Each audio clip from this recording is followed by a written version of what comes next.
Assalamualaikum warahmatullahi wabarakatuh. Halo, balik lagi dengan aku Sakina dengan NPM 2417051024. Kali ini Sakina akan membahas studi kasus mengenai pengenal bilangan ganjil, teori bahasa dan automata. Oke, langsung saja kita ke materinya. Bilangan ganjil. Bilangan ganjil itu apa sih? Jadi, secara matematika, bilangan ganjil adalah bilangan bulat yang tidak habis dibagi dua.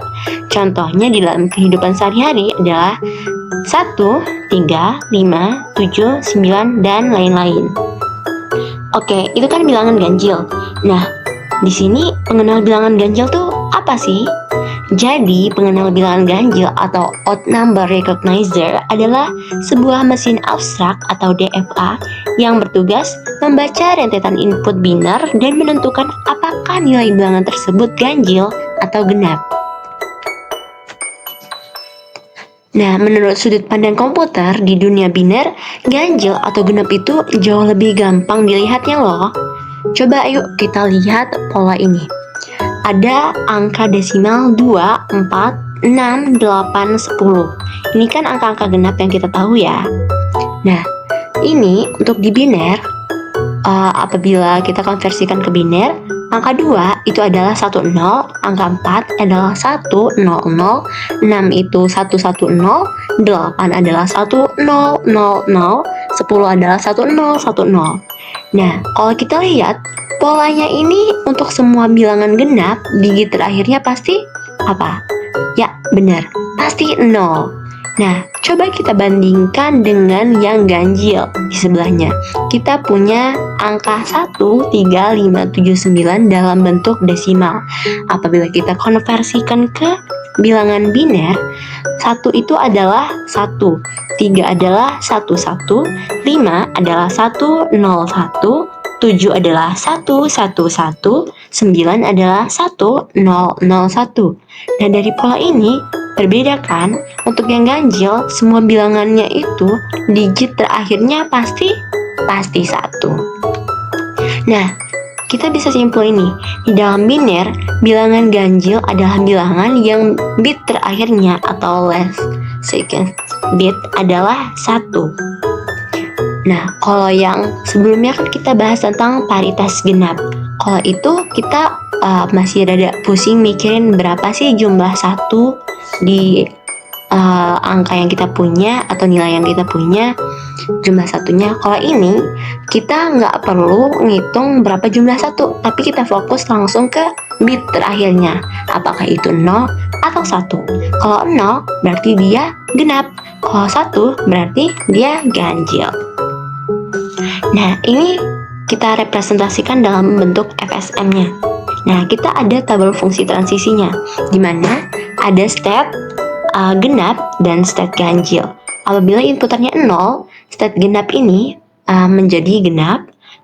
Apabila inputan 1, state genapnya itu menjadi ganjil. Nah, untuk state ganjil, apabila inputan 0, dia menjadi genap. Apabila inputannya 1, maka hasilnya adalah ganjil. Nah, kita bisa lihat nih, untuk inputan 0, itu selalu hasilnya genap. Baik itu di genap, state-nya, atau di state ganjil. Kalau inputan 1, berarti genap dan ganjil, itu hasilnya bakal ganjil. Gitu ya. Nah, kita coba di rangkaian FSM. Misalnya ada nilai inputan yang pertama 0. 0 itu kan nilainya di Q0. Atau kita asumsiin gini aja deh. Q0 itu genap, Q1 itu ganjil. Nah, kalau misalnya inputannya 0, berarti dia genap kan, berarti tetap di Q0. Apabila inputannya 1, dia langsung berpindah tempat ke Q1. Nah, apabila dia diinputin lagi, misalnya inputan pertamanya 1, inputan keduanya 1, maka dia tetap ke Q1. Dia walaupun diinputin 1 terus, maka hasilnya berada di Q1. Nah, apabila ada Q0, diinputin lagi 0, berarti dia balik lagi ke Q0.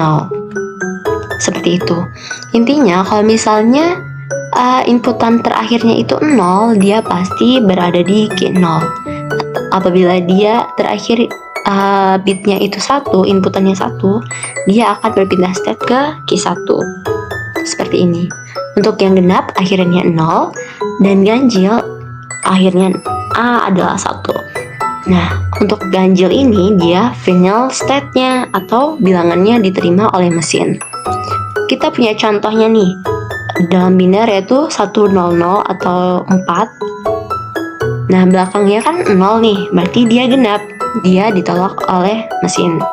Nah, untuk yang 111, belakangnya kan 1, berarti dia ganjil.